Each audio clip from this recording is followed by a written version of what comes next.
y el desafío de exponer una de las doctrinas o de las enseñanzas más bellas que considero yo que nos muestra las Escrituras, y es sobre la fidelidad de Dios, pero no solo cualquier fidelidad, sino que la fidelidad de Dios del pacto.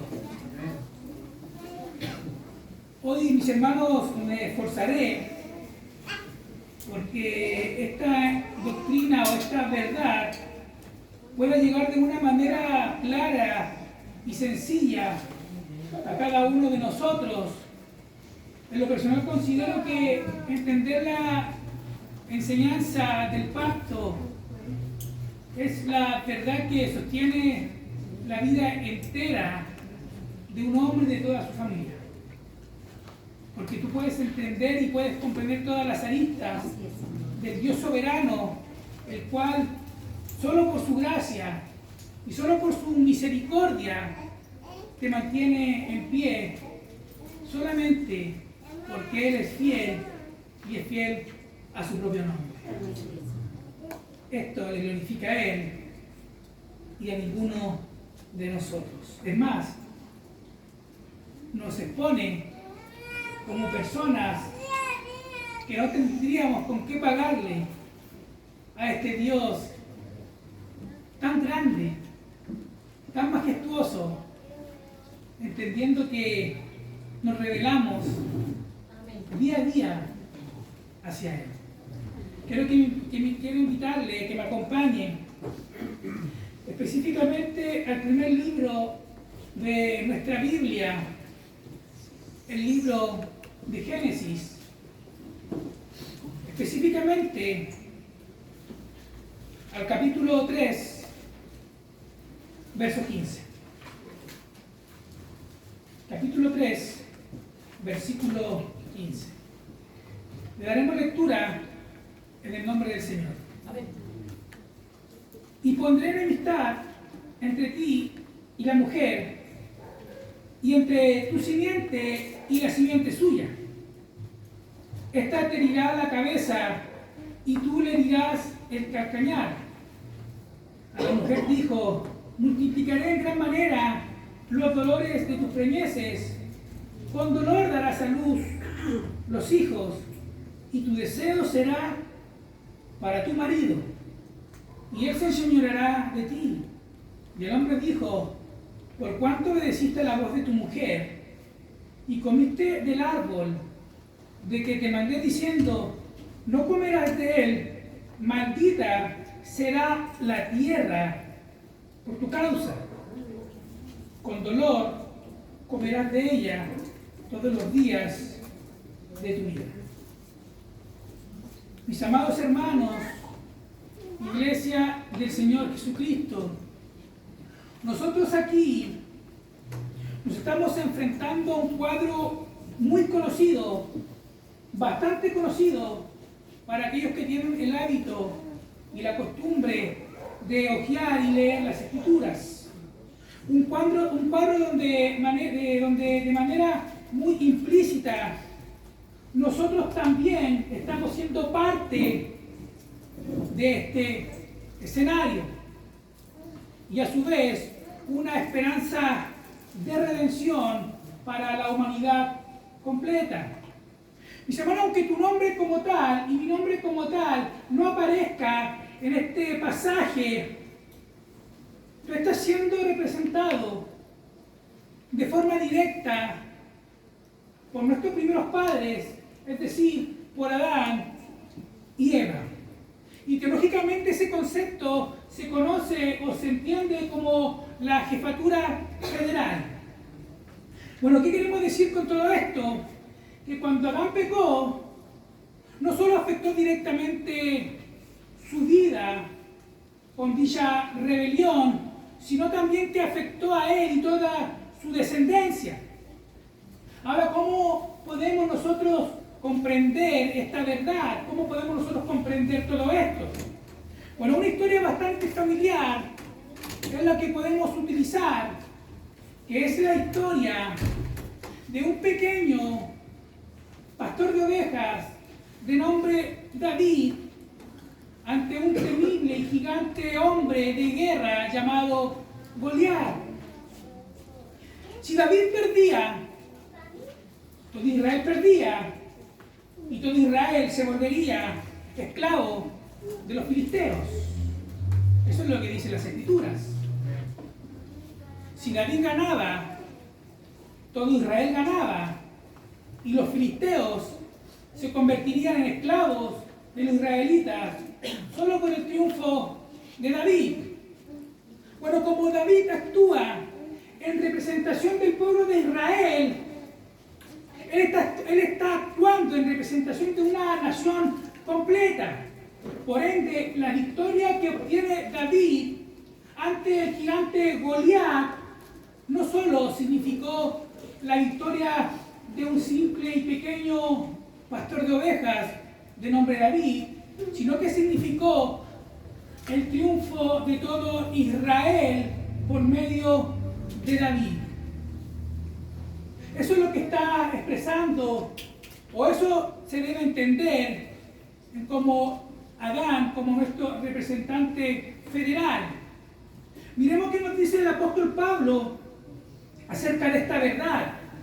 Romanos capítulo 5, verso 12 al verso 14. Romanos capítulo 5, versículo 12 al verso 14. Dice: por tanto, como el pecado entró en el mundo por un hombre, y por el pecado la muerte, así la muerte pasó a todos los hombres, por cuanto todos pecaron. Pues antes de la ley había pecado en el mundo, pero donde no hay ley, no se inculpa el pecado, dice Pablo. No obstante, Pablo dice, reinó la muerte desde Adán hasta Moisés, aún en los que no pecaron a la manera de la transgresión de Adán, el cual es figura del que había de venir. Bueno, en pocas palabras, ¿qué nos está diciendo el apóstol Pablo? Primero, que el pecado entró en el mundo por medio de un hombre, y ese hombre fue Adán. Que ese hombre, o que por medio de ese pecado que cometió Adán, también vino la muerte. Y no solamente la muerte espiritual, sino que también la muerte física empieza a ser parte de la vida del hombre. También nos está diciendo que antes que la ley se le entregara al pueblo de Israel por medio de Moisés, esa ley la cual nos culpa a nosotros diciendo, debes amar al Señor sobre todas las cosas. Pregunto, ¿alguien cumple dicha verdad? ¿Quién ama al Señor con toda su mente, con toda su alma y con todas sus fuerzas? Solamente nuestro Señor fue capaz de amar a Dios con toda su alma, con toda su mente y con todas sus fuerzas, al punto de la muerte. Esa misma ley que nos dice, no robarás. Esa misma ley que nos dice, no matarás. Esa ley, antes que viniese, ya nos juzgaba en nuestro corazón. El hombre, en cierta manera, ya cometía pecado, si no necesariamente vino a ser por el conocimiento de la ley. Ahora, ¿cómo se puede sostener dicha afirmación? Bueno, una persona o un individuo, mis hermanos, no necesariamente debe ser cristiano como para saber que robar es algo malo, ni mucho menos pertenecer a una iglesia local o a una congregación local para entender que atentar hacia la vida de otra persona es matar, y eso es merecedor de juicio. Esa misma ley es la que a nosotros nos condena. Por ende, el hecho de que nosotros no sabíamos que la ley decía eso y yo pecaba, no es un justificativo, mis hermanos, para presentarse a Dios creyendo que estamos haciendo lo correcto y somos blancas palomas, que no matamos a nadie. Porque tu mismo corazón, tu misma conciencia te juzga cuando nadie te ve. Mire que dice Pablo en Romanos capítulo 14, verso 15. Acá le está hablando una iglesia compuesta por cristianos judíos y cristianos gentiles. Y él presta una defensa y muestra en los primeros capítulos, ¿cierto?, toda la universalidad del pecado y que todos estaban bajo la ira de Dios. Y le dicen los judíos, los cuales se justificaban en gran manera, les muestra que la ley misma a ellos les sacaba a reducir sus pecados. Pero ¿qué dice de aquellos que no conocían la ley?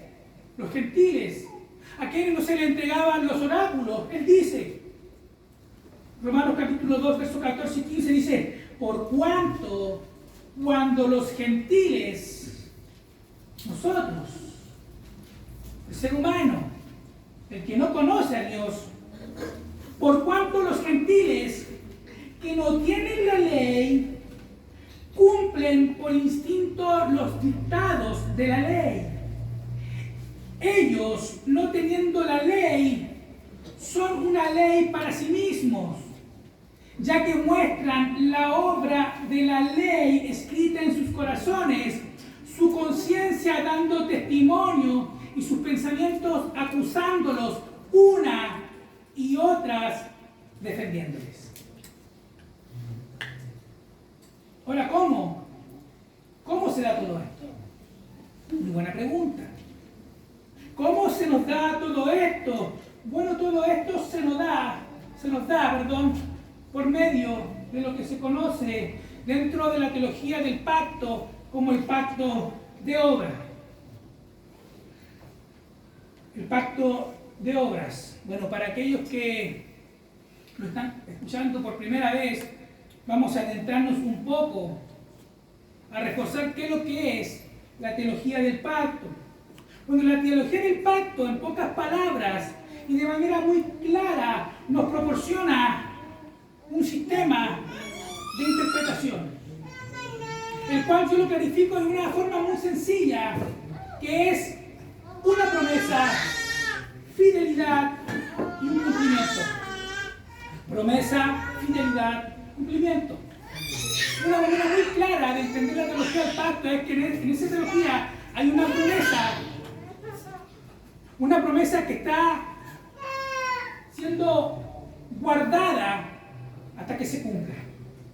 Ahora, algunos teólogos hablan que dentro de esta base de interpretación hay dos pactos: el pacto de obras y el pacto de gracia. Y otros intérpretes hablan que hay tres: un pacto de obra, un pacto de gracia y un pacto de redención, que muchas veces utilizamos ese término dentro de la iglesia. Ahora, la pregunta es, ¿existe alguna contradicción entre ellos? No necesariamente, mis hermanos. No necesariamente. Tú puedes encontrarte algunos escritores que utilizan o hacen referencia a dos pactos o a tres pactos, pero tú notarás que ellos entienden y afirman que solamente son dos pactos, porque creen que el pacto de redención pertenece a la misma sustancia del pacto de gracia, porque es gracia.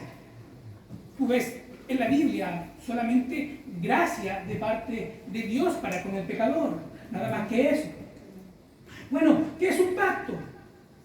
Bueno, un pacto es un acuerdo legal o formal que crea una relación con aspectos legales. Eso es lo que es el pacto o un pacto. Un acuerdo formal que crea una relación con aspectos legales. Y un claro ejemplo es la relación entre un esposo y una esposa.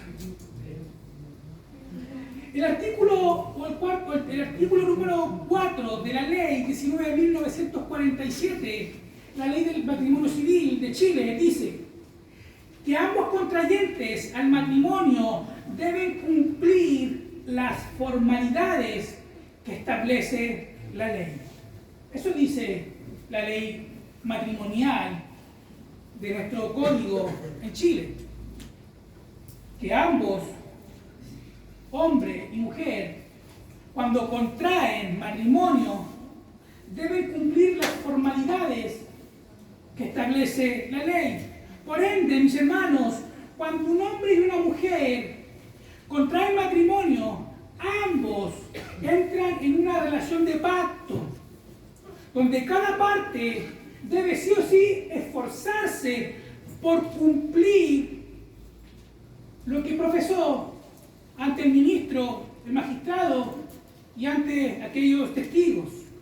Si no, caerían las consecuencias que también dictamina la ley: la separación, el divorcio, la separación de bienes. Entonces, mis hermanos, eso es parte, o de esa manera se puede entender el vínculo legal, o el simple hecho, mis hermanos, de que tú y yo entremos en una relación dando nuestra palabra. Eso es entrar en un vínculo de pacto. Por eso tenemos que tener mucho cuidado cuando nosotros nos comprometemos en algo y con alguien.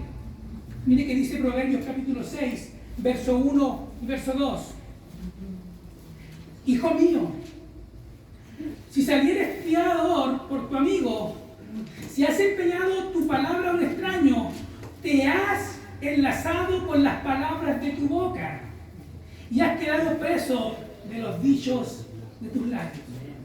En pocas palabras, mis hermanos, un pacto es un acuerdo entre dos o más partes basado simplemente en la palabra o en la promesa. Bueno, dentro del mismo principio de las Escrituras existen dos pactos o dos tipos de pactos. Un pacto que se da, o una relación que se da entre dos personas de igual a igual. Tú y yo, en una conversación, hablando, nos comprometemos en ciertos asuntos y entramos en una especie de relación o de vínculo de pacto. Mire lo que dice Primera de Samuel, capítulo 18, verso 3.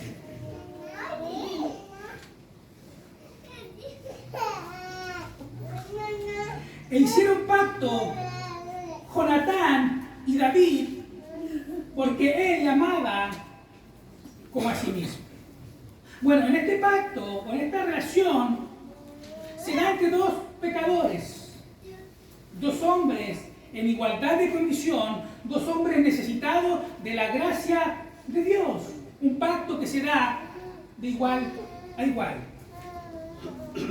Y por otro lado, tenemos un pacto o un acuerdo unilateral que se conoce. Un aspecto unilateral. Bueno, este pacto se da y se realiza en partes desiguales, de un superior a un inferior, o de un soberano a un vasallo. Dios, el soberano, es la parte superior, el hombre, el inferior, es el vasallo. Y eso se conoce como un acto de condescendencia de parte de Dios. Dios tiene un acto de condescendencia hacia nosotros los pecadores. Mire que dice Génesis capítulo 9, verso 11. Estableceré mi pacto con vosotros y no terminaré más toda carne con aguas de diluvio, ni habrá más diluvio para destruir la tierra. Bueno, este pasaje alude al pacto con Noé, o el pacto noético. Y este es un pacto de forma universal que Dios hace con toda la creación. No nos excluye a nosotros. Cuando hay catástrofes sobrenaturales, todos entramos en las consecuencias, tanto cristianos y no cristianos. Pero aquí Dios promete a la humanidad no volver a destruir más la creación por medio de este diluvio. Ahora, mis hermanos, lo interesante es que cuando tú estudias un poco de historia, encuentras que muchas religiones, un 82% aproximadamente, afirma que la tierra o en la tierra hubo un diluvio o hubo una inundación universal. No solamente el cristianismo habla del gran diluvio. Muchas religiones hablan y afirman que ese suceso realmente ocurrió. Ahora, para resumir, y nosotros podamos entender, los pactos en los que nosotros estamos interesados en las Escrituras son los pactos que Dios hace con su pueblo o con la humanidad en general. Segundo, que Dios es el autor y es el iniciador de la relación de pacto. Y tercero, que los pactos son compromisos divinos vinculados por un juramento, es decir, una promesa de parte de Dios o un juramento hecho a los humanos con un sello o una señal. Eso es lo que debemos nosotros tener en mente para ir comprendiendo un poco más. Ahora volvamos nuevamente al comienzo. Volvamos al Génesis, a donde comenzó todo. Mis hermanos, no sé si ustedes se han dado cuenta o han notado, pero solamente en los primeros 2 capítulos del libro de Génesis y de todas las Escrituras, la Biblia nos habla solamente de la creación. No sé si han notado eso. Solamente en Génesis 1 y Génesis 2 se nos habla de la creación. Y después de ese punto comienza a desarrollarse otro cuadro, otro escenario en el plan redentivo. Dios redimiendo a la humanidad y a la creación por medio de la preservación de una promesa. Una fiel promesa. ¿Por qué? Porque fiel es el que prometió. Amén. Los primeros 2 capítulos nos muestran cómo Dios creó todo eso que aquel llamó que era bueno. Pero de ahí en adelante el escenario cambia y vemos a Dios preservando una promesa la cual tú y yo estamos siendo partícipes. Cuando Adán peca, toda la humanidad peca junto con él. Eso es lo que se conoce como el pacto de obra. El pacto de obra fue un acuerdo concertado entre Dios y Adán como representante de toda la raza humana, en el cual Adán fue puesto en un lapso de prueba, prometiéndosele a él y a toda su descendencia la vida eterna. ¿Bajo qué? Bajo la condición de una obediencia personal y perfecta, asimismo con la advertencia de muerte eterna como sanción de la violación de dicho acuerdo, de dicho pacto.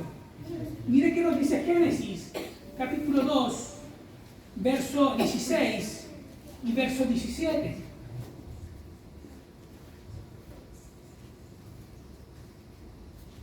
Y ordenó el Señor Dios al hombre, diciendo: de todo árbol del huerto podrás comer, pero del árbol del conocimiento del bien y del mal no comerás.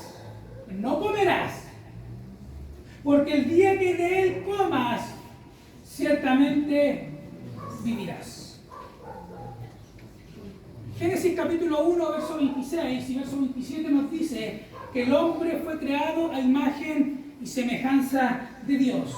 Y la palabra que se utiliza ahí para hablar de imagen y semejanza es la palabra hebrea Selem, que alude a una figura representativa.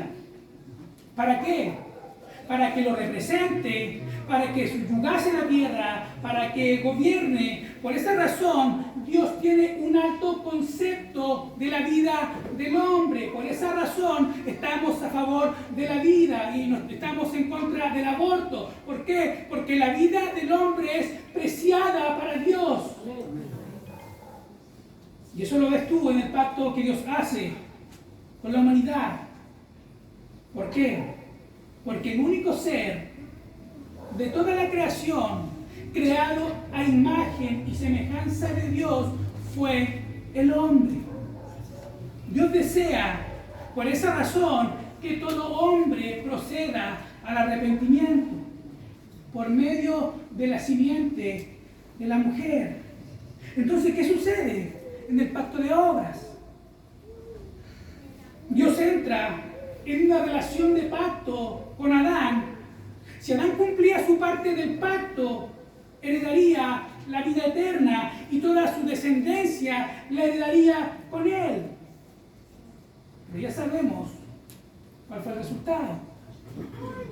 Ya conocemos cuáles fueron las consecuencias. Ahora un pacto divino debe tener a lo menos 3 elementos en común de 5 que constituyen un pacto como tal. Primero, para que un pacto se pueda tener el carácter de un pacto, primero deben existir partes contratantes del pacto o del acuerdo legal. Segundo, debe haber una promesa de por medio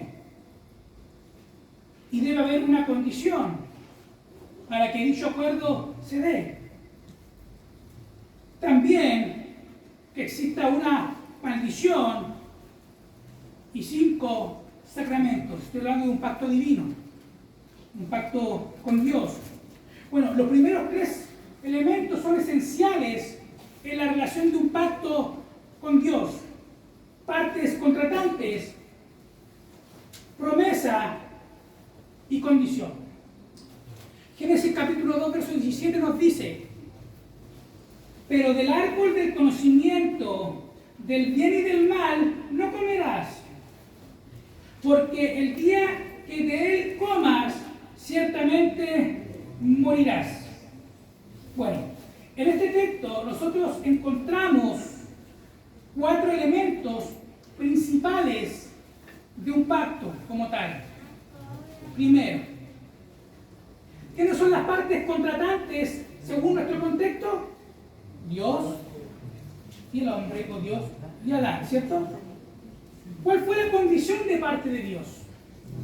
Pero del árbol, ¿cierto? Pero del árbol del conocimiento del bien y del mal no comerás. Y de manera muy implícita encontramos la herencia de la vida eterna. ¿Cómo es eso? Si no aparece.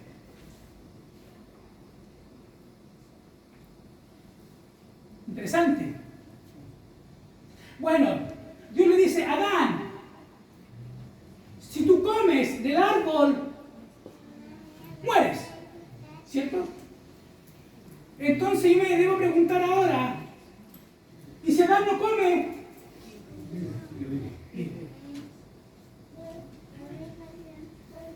Si Adán no come, viviría. Y la maldición, la muerte eterna. Porque el día que de él comas, ciertamente morirás.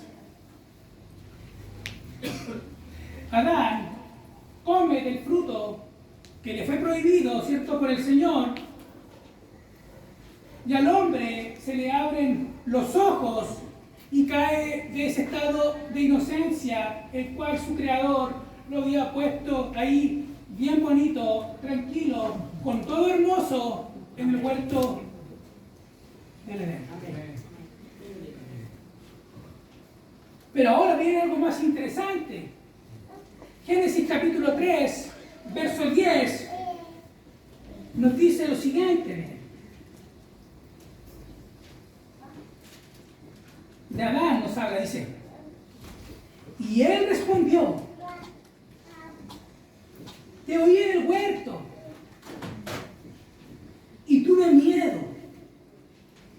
porque estaba desnudo y me escondí.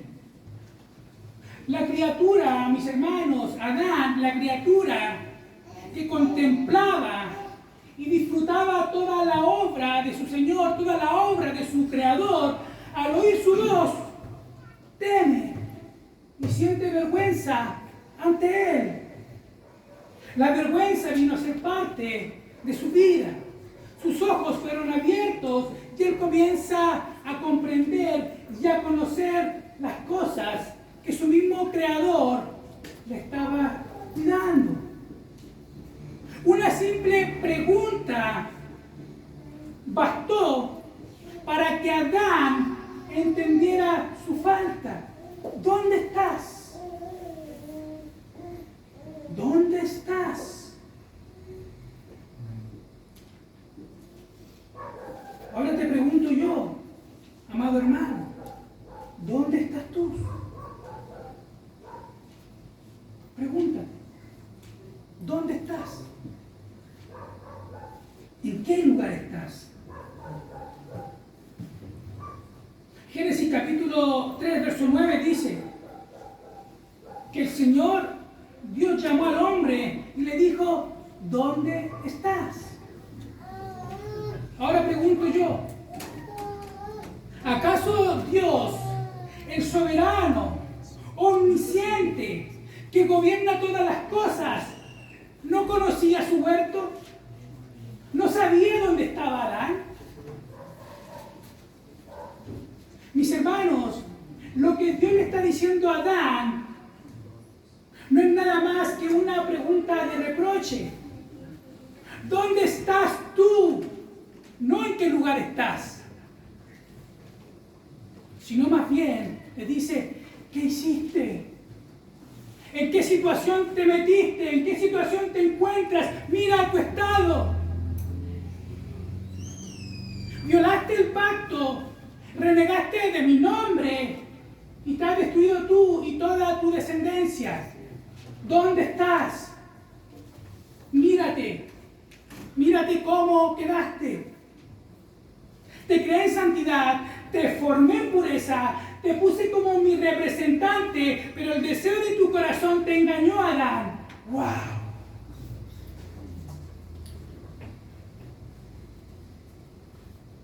Eclesiastés capítulo 7, verso 29 dice, he aquí,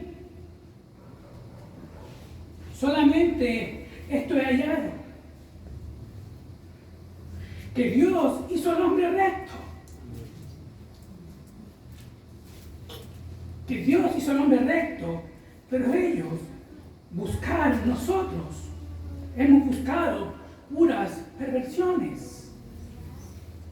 Por ende, Adán, al fracasar como nuestro representante federal, representante de toda la humanidad, todos, sin excepción, pecaron en Adán.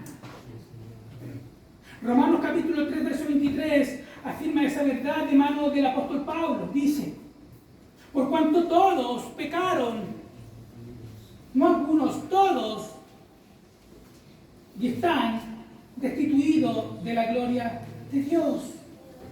Mis hermanos, las consecuencias para Adán y para Eva por su desobediencia fueron devastadoras. Vergüenza, miseria, desnudez. Les costó la expulsión del jardín del Edén. Esas son las consecuencias por el pecado. Esas son las consecuencias por nuestra falta. Dios perdona, claro que sí. Pero las consecuencias de nuestro pecado se acarrean y traen su fruto.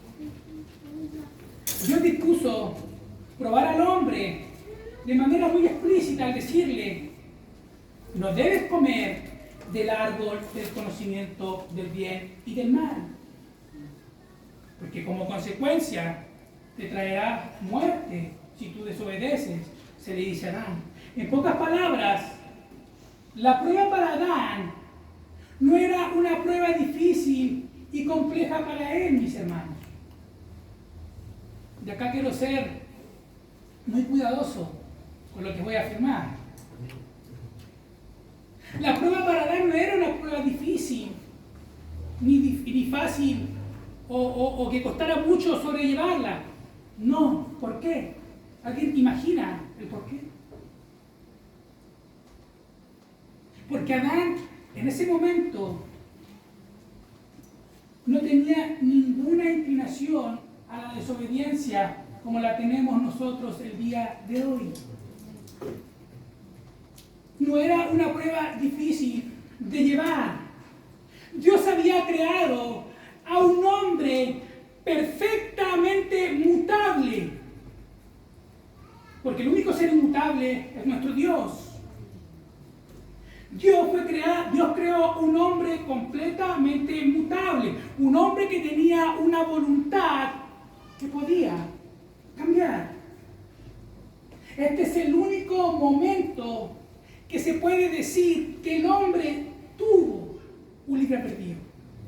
El único momento. El único momento. Por ende, aquel que todavía piensa que está aquí por su propia voluntad, debo decirle que está completamente equivocado. Porque el hombre se hace esclavo de sus propias pasiones. Las Escrituras afirman que todo ser humano vive esclavo del pecado. Ahora, algo debe quedar en claro, mis hermanos, el día de hoy. Y es que el fruto probatorio del árbol del conocimiento no era un árbol con un fruto mágico en su esencia. Pero este tenía la capacidad de probar la obediencia de Adán.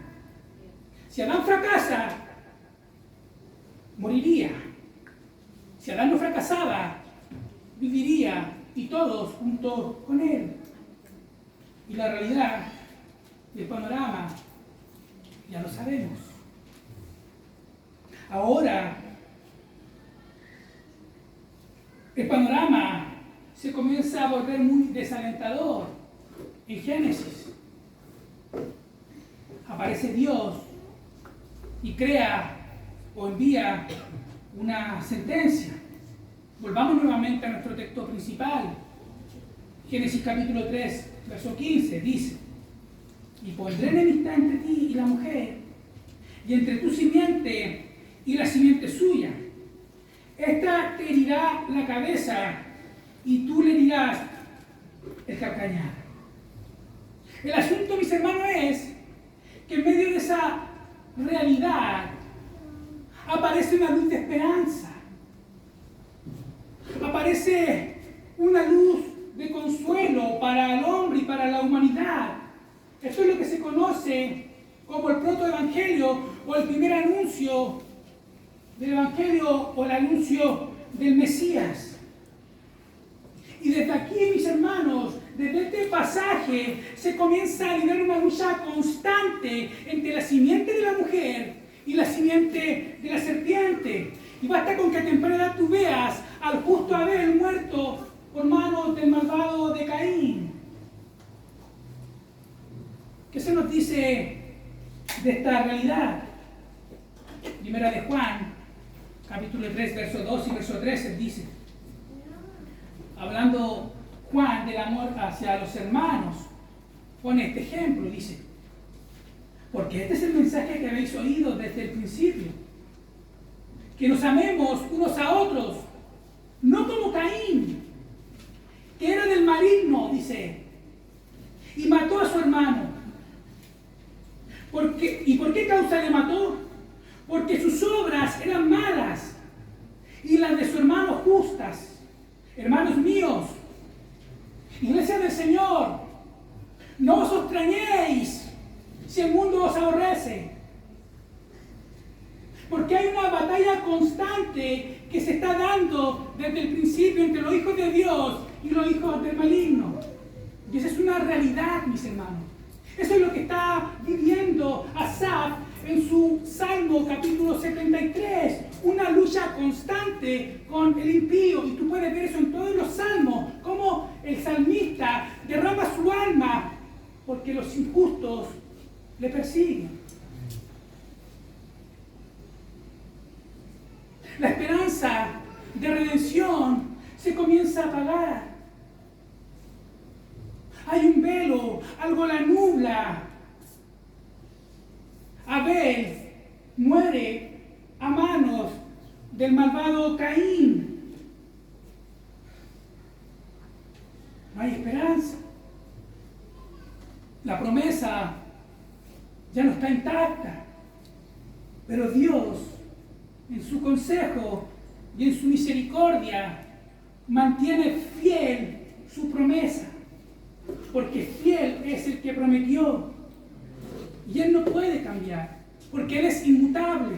Mire que dice Génesis capítulo 4, versos 25 y 26. Dice, Adán se unió otra vez a su mujer y ella dio a luz un hijo y le puso por nombre Set. Porque dijo ella, Dios me ha dado otro hijo en lugar de Abel, pues Caín lo mató. A este Set le nació también un hijo y le puso por nombre Enos. Por ese tiempo, miren lo que dice, por ese tiempo comenzaron los hombres a invocar nuevamente el nombre del Señor. Mis hermanos, en medio de ese cuadro, en medio de esa realidad, el hombre experimentando una lejanía de su Creador, él ha sentido el peso del pecado, él se ha sentido humillado, desnudo, apartado de su Dios.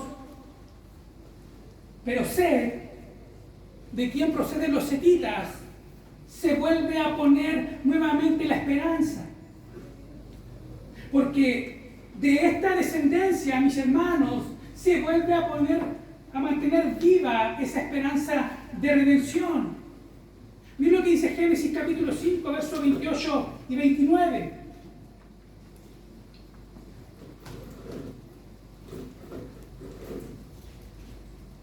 Lamec vivió 182 años y tuvo un hijo y le puso por nombre Noé, diciendo, este nos dará descanso de nuestra labor y del trabajo de nuestras manos por causa de la tierra que el Señor ha maldecido.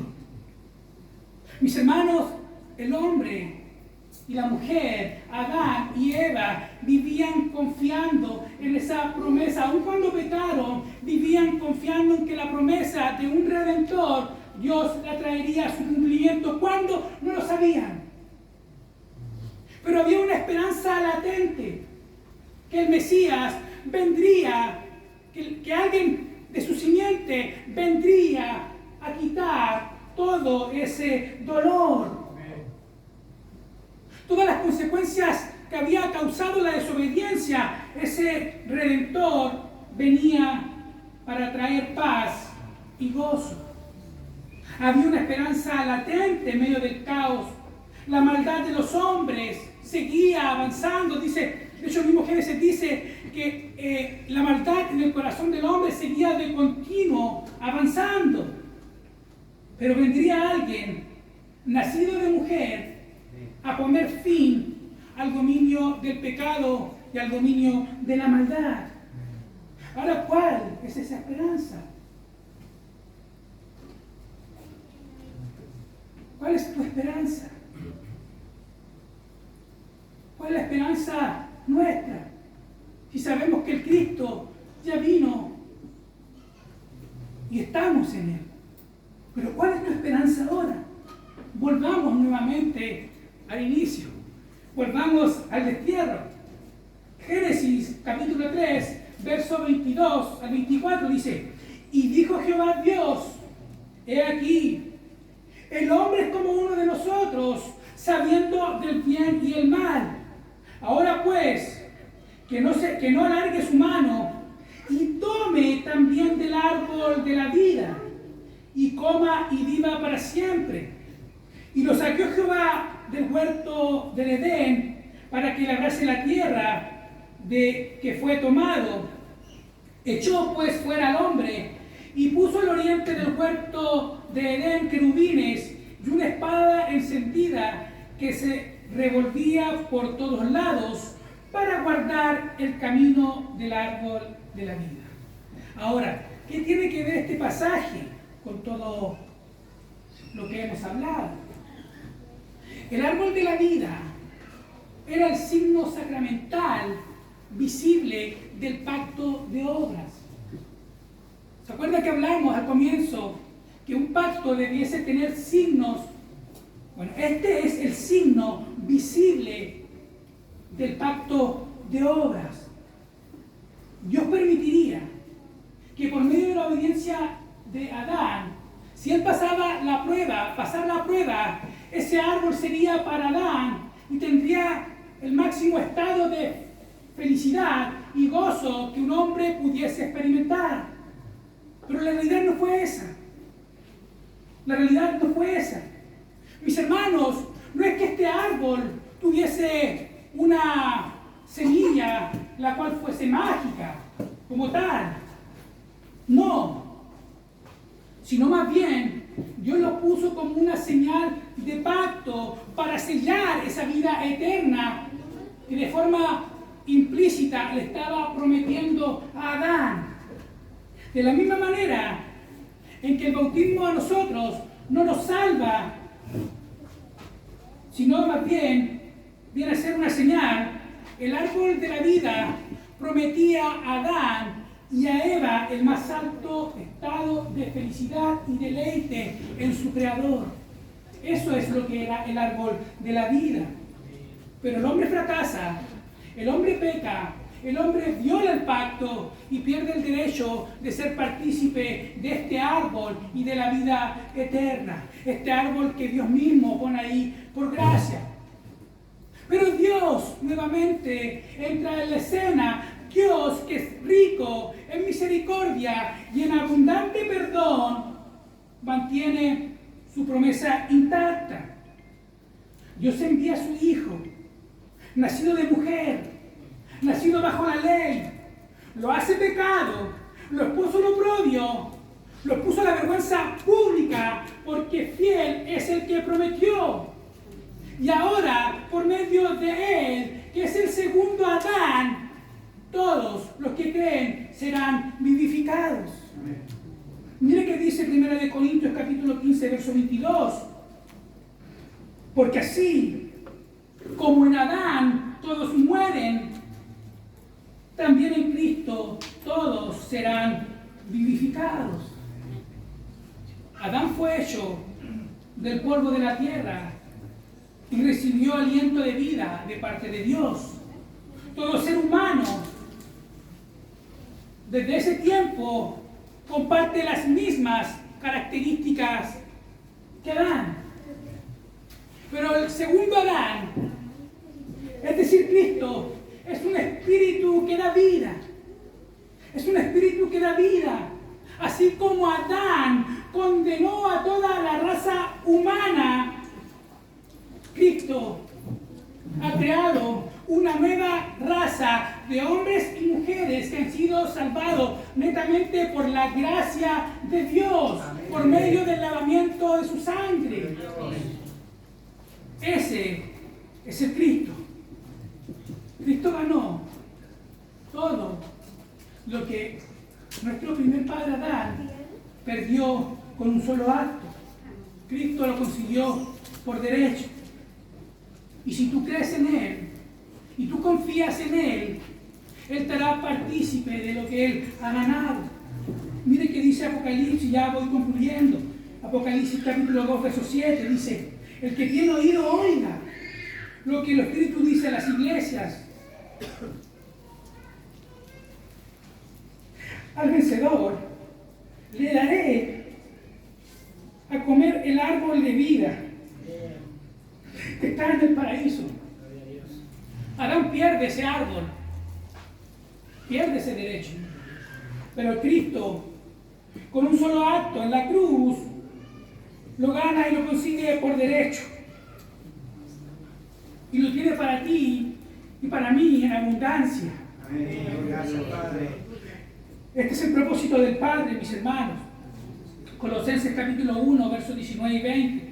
Por cuanto agradó al Padre que en Él habitase toda plenitud, y por medio de Él reconciliar consigo todas las cosas, así las que están en la tierra como las que están en los cielos, haciendo la paz mediante la sangre de su cruz. La muerte de Cristo, mis hermanos, es el comienzo de la redención y la renovación de la creación caída. A medida que Él dirige poderosamente todas las cosas con el único fin de que siga siendo glorificado Dios. Mis hermanos, no te resistas. No te resistas. Vuelve a tu Señor. Vuelve a tu Dios. Confía en tu Señor. Confía en aquel que te compró. Sigue confiando en Él. Que no decaigan tus fuerzas. La promesa sigue siendo la misma. Génesis, el primer libro, comienza hablando con un panorama muy desalentador. Un árbol perdido. La vida eterna perdida. Pero el último libro, que es Apocalipsis, el último libro que concluye nuestra Biblia, termina haciéndonos partícipes, como algo que ya está ocurriendo, partícipes de la máxima felicidad que puede experimentar el ser humano. Mire lo que dice Apocalipsis capítulo 22, verso 14. Bienaventurados los que lavan sus ropas para tener derecho al árbol de la vida y para entrar por las puertas de la ciudad. No te resistas. Sigue confiando en tu Señor.